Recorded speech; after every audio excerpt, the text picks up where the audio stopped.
Hey, what up, everybody? This is Stevie Breach coming to you here today, talking a little bit about the Denver Broncos against the Chicago Bears game. More than I know about anything else in this game is that Peyton Manning will not be making a start. I know that this is not the biggest story that there is in the NFL, but to me, honestly, it is. Last week when Peyton was pulled, they said that he had some injuries. They said this and that. Honestly, if you look at the press that Peyton Manning's been receiving, the most positive press that he received was when he broke the passing record, where he broke the yards record from Brett Favre, and it seemed that all of the press lined up to kiss Peyton Manning's ass, and it was almost like it was forgotten all the things that they've said about the man.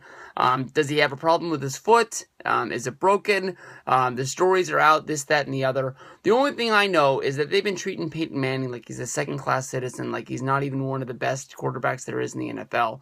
Honestly, coming into the last week's game against the Chiefs, the Denver Broncos were 7-1. They lost the game, now they're 7-2. They are on a 2-game losing streak, losing to the Colts the week before, but I don't know if you pull a starting quarterback from any team when he's 7-2. It just doesn't make a lot of sense to me. Honestly, as a San Francisco 49er fan with Blaine Gabbert starting for me on Sunday against the Seahawks, I wish and pray there was any way in the world the Broncos would let Peyton Manning go and he could start for my team, because I think this guy still has the makings of a great quarterback. Has he been in the league for 100 years? Is his arm not as strong as it was, 10 years ago, 5 years ago, maybe even 2 years ago? Yeah. But honestly, when it comes down to it, I'm thinking about what's on his shoulders, and that's his head. He has been one of the best quarterbacks in the league for years, and definitely he does have a rating of 9 touchdowns and 17 interceptions, but the team is fucking 7-2. It's on the uphill. Definitely, you pull in a backup quarterback, whose name is Brock Osweiler, which nobody knows anyone about unless you're a fan of the team that he went to college to. As a career quarterback in the NFL, he only has 305 career passing yards.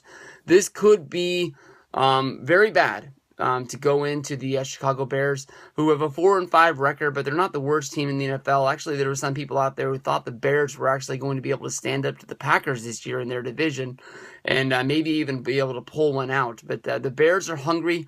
They need a win. They would love to be back to 5-5, and definitely, if you're the Broncos and you wanted to see what Brock had, and you end up going out there and lose this game, 7-3. Is definitely not a spot that you want to be sitting in, even if you are playing in the NFC West, or I guess they're in the AFC West. But I don't know. I'm not happy. I think that Peyton Manning is your best source at quarterback.